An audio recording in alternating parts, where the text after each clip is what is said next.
आज कोल्हापूरमध्ये राजर्षी शाहू महाराज यांची 150वी जयंती साजरी केली जाणार। शाहू महाराजांच्या जन्मस्थळी शासकीय कार्यक्रम, पालकमंत्र्यांसह मान्यवर उपस्थित राहणार।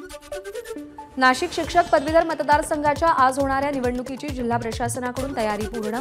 धुळे जिल्ह्यामध्ये 12 केंद्रांवरती आज मतदान प्रक्रिया पार पडेल। आज नाशिक शिक्षक मतदारसंघासाठी मतदान होणार। महायुतीचे किशोर दराडे, अजित पवार गटाचे महेंद्र भावसार, महाविकास आघाडीचे संदीप गुळवे तर अपक्ष उमेदवार विवेक कोल्हे यांच्यात चौरंगी लढत।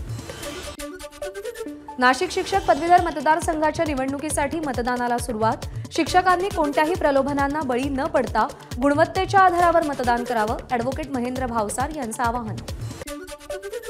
लक्ष्मण हाके, नवनाथ वाघमारे आजपासून अभिवादन दौऱ्यावर। सिंदखेड राजापासून सुरू होणाऱ्या दौऱ्याची चौंडीमध्ये सांगता होणार। पोहरादेवी, गोपीनाथगड, भगवानगडाचा दौरा करणार। माजी पंतप्रधान व्हीपी सिंग यांना ओबीसी नेते लक्ष्मण हाके आणि नवनाथ वाघमारेंकडून जयंतीनिमित्त अभिवादन।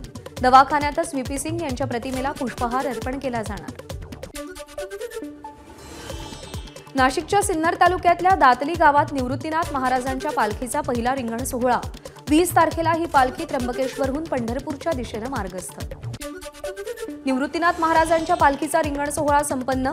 अश्व, पताका आणि झेंडेकऱ्यांचा रिंगण सोहळ्यात सहभाग। एबीपी माझाच्या प्रेक्षकांसाठी रिंगण सोहळ्याची ही खास दृश्य।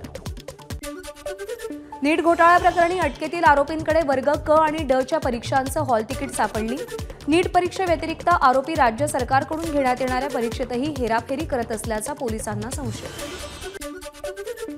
छत्रपती संभाजीनगर विभागीय आयुक्तपदी दिलीप गावडेंची नियुक्ती। दिलीप गावडे 2060च्या बॅचचे IAS अधिकारी।